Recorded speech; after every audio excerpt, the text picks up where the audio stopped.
વરાછામાં વરસાદી પાણી ઓસર્યા છે, પરંતુ બેઝમેન્ટમાં ભરાયેલા પાણી હજુ પણ યથાવત રહેતા દુકાનોમાં ભારે નુકસાનની પરિસ્થિતિઓ સામે આવી છે। યશ પ્લાઝામાં ગઈકાલના ભરાયેલા પાણી હજુ પણ યથાવત રહેતા વેપારીઓનો રોષ સાતમા આસમાને જોવા મળ્યો છે।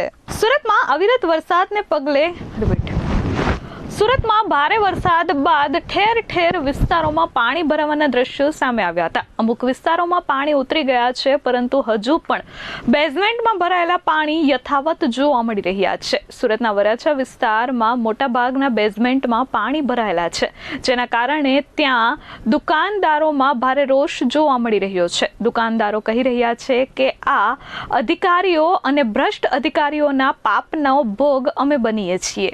આજે વરસાદ બંધ થયો, પરંતુ હજુ પણ અમારા વિસ્તારના પાણી ઉતર્યા નથી।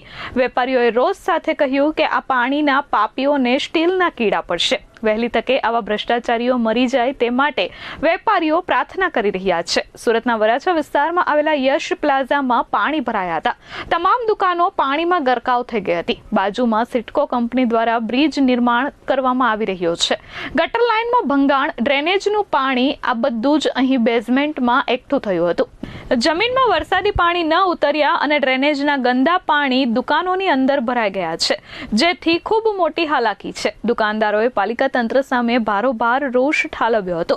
હજુ સુધી સુરત મહાનગરપાલિકાનું તંત્ર અહીં દેખાયું ન હોવાને લઈ ખૂબ જ રોષ જોવા મળ્યો હતો।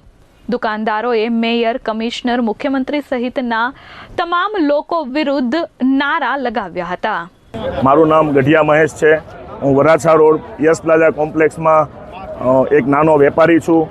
સુરત મ્યુનિસિપલ કોર્પોરેશન અને સિટકોના ભ્રષ્ટ તંત્રના હિસાબે અને ભ્રષ્ટ અધિકારીઓના હિસાબે આજે અમારું સુરત શહેરના નાના મોટા વેપારીઓને કરોડો રૂપિયાનું નુકસાન ગયેલ છે, અને આ નુકસાન પાછળ ફક્ત અને ફક્ત સુરત મ્યુનિસિપલ કોર્પોરેશનના ભ્રષ્ટ અધિકારીઓ છે મારા હિસાબે।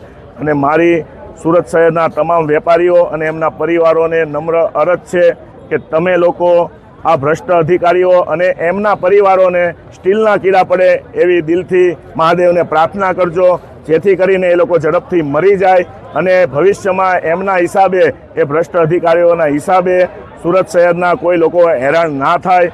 અને સુરત શહેરના ખાસ કરીને અમારા યશ પ્લાઝામાં જે આ બ્રિજ નિર્માણનું કામ જે ચાલુ છે, છેલ્લા 3 થી 6 મહિનાથી અમે લોકોને અસંખ્ય મૌખિક રજૂઆત કરી છે।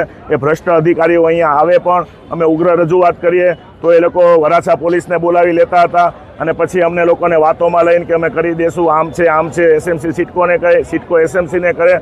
અને આજે એ લોકોની ગંભીર બેદરકારીના હિસાબે અમારું યશ પ્લાઝા કોમ્પ્લેક્સ જે કોમ્પ્યુટર, લેપટોપ, સીસીટીવીનું હબ છે, અહીંયા મોટા પ્રમાણમાં હોલસેલરો છે, એ દરેક લોકોનો માલ 100% નષ્ટ થઈ ગયો છે। જેવી રીતે ડેમ તૂટે અને પાણી આવે એવું 15 થી 20 મિનિટમાં સંપૂર્ણ યશ પ્લાઝાને જળબંબાકાર થઈ ગયેલ છે। અને આ વરસાદી ડ્રેનેજ વોટરની જે લાઈન આવે એમાં ભંગાણના હિસાબે આ થયેલ છે।